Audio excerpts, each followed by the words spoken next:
200 chart पर price के बाद जो सबसे इम्पोर्टेंट चीज होती है वो वॉल्यूम होता है। आज हम सीखेंगे कि ट्रेडिंग के दौरान हम परफेक्ट वॉल्यूम को आखिर कैसे यूज कर सकते हैं। चाहे आप स्विंग ट्रेडिंग करते हो या आप इंट्राडे ट्रेडिंग करते हो, आप ऑप्शन ट्रेडिंग करते हो, यहाँ तक कि आप लॉन्ग टाइम इन्वेस्टमेंट भी करते हैं, तो इन सभी जगहों पर वॉल्यूम का बहुत ज्यादा इस्तेमाल होता है। अब सवाल ये पैदा होता है कि आखिर वॉल्यूम ट्रेडिंग जर्नी में इतना क्यों अहम होता है, यही आज हम सीखने वाले हैं। इसीलिए इस वीडियो का कोई भी सीन मिस मत कीजिएगा, वरना मजा थोड़ा किरकिरा हो सकता है। दोस्तों, सबसे पहले बात करते हैं व्हाट इज वॉल्यूम, कि आखिर वॉल्यूम है क्या। मान लीजिए हम 15 मिनट का टाइम फ्रेम सिलेक्ट करते हैं, चार्ट पर हम वॉल्यूम अप्लाई करते हैं। वॉल्यूम को परफेक्ट तरीके से कैसे लगाना है आगे जाकर बताऊंगा। चार्ट पर आपको कुछ कैंडल्स नजर आ रही हैं, कुछ नीचे वॉल्यूम पर भी देखें तो कैंडल्स छोटी और बड़ी नजर आ रही हैं। 15 मिनट की अगर एक कैंडल देखें और नीचे उसकी सेम कैंडल देखें, वॉल्यूम काफी हाई है। वॉल्यूम वाली कैंडल हमें बता रही है कि इस टाइम फ्रेम के अंदर कितने ज्यादा ऑर्डर प्लेस हुए हैं। अब नीचे वाली कैंडल को कैंडल या बार आप कह सकते हैं, ये छोटी बड़ी हैं। यहाँ से हमें ये पता चल रहा है कि यहाँ ऑर्डर कम लग रहे हैं। अगर आगे देखें तो वॉल्यूम के अंदर फिर बड़ी बड़ी कैंडल्स बनती हैं, तो इससे हमें पता चलता है कि बायर और सेलर काफी ज्यादा ऑर्डर लगा रहे हैं, यानी ज्यादा ट्रांजैक्शंस हो रही हैं। अब हम वॉल्यूम एनालिसिस भी करते हैं, जो कि ट्रेडिंग जर्नी में बहुत जरूरी है। अगर आप प्राइस एक्शन में वॉल्यूम का इस्तेमाल नहीं करते तो हो सकता है आप बहुत बड़ी गलती कर रहे हो। आपको ये तो पता ही है, वॉल्यूम प्राइस एक्शन के बगैर अनकम्प्लीट होता है और प्राइस एक्शन वॉल्यूम के बगैर अनकम्प्लीट होता है। अब आप दोबारा चार्ट पर देखें और इस कैंडल पर गौर करें। ये है हैमर कैंडल, मगर इसमें वॉल्यूम नहीं है। अगर आप वॉल्यूम को नहीं देखते तो इसकी लॉन्ग विक को देखकर सपोर्ट एरिया से रिजेक्शन के बाद आप लॉन्ग में एंट्री ले लेते, क्योंकि यहाँ मार्केट हमें बुलिश का साइन दे रही है। कैंडल ने भी हमें बुलिश का साइन दिया। अगर नीचे देखें तो कैंडल में बिल्कुल भी वॉल्यूम नहीं था, इसीलिए मार्केट सीधा नीचे गिर जाती है। चलें थोड़ा और सिंपल करके हम आपको समझाते हैं, ताकि अच्छे से वॉल्यूम का कॉन्सेप्ट आपके दिमाग में बैठ जाए।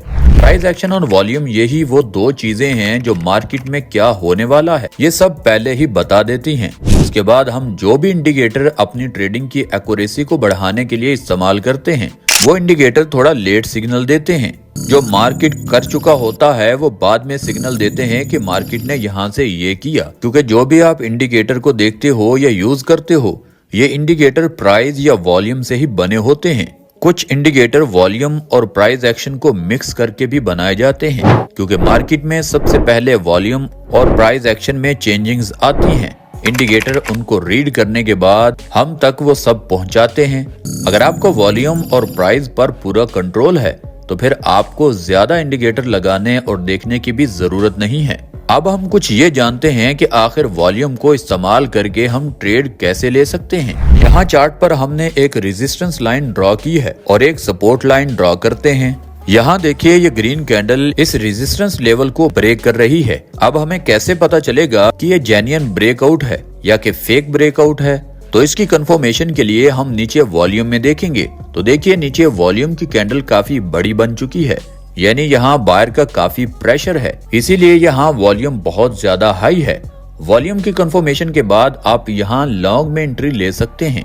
अब हम नेक्स्ट चार्ट में देखते हैं। यहाँ हमने ड्रॉ की resistance line. Market resistance line को टच करके नीचे आती है।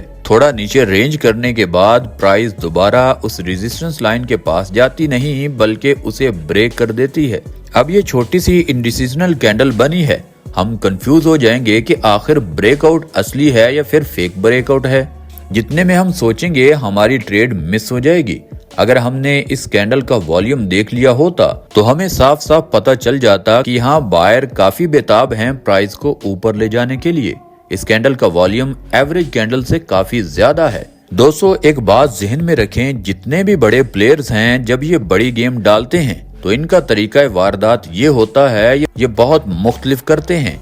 यानी ये बड़ी मछलियां बाय करते वक्त ये ध्यान में रखती हैं कि कैंडल बड़ी ना हो।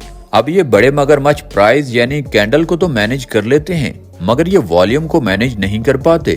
इसीलिए जो मार्केट में हो रहा होता है, यानी ऑर्डर लग रहे होते हैं, या ऑर्डर नहीं लग रहे होते, ये वॉल्यूम हमें नीचे बता रहा होता है कि कितने ऑर्डर लग रहे हैं और किस कैंडल में कितने ऑर्डर नहीं लग रहे।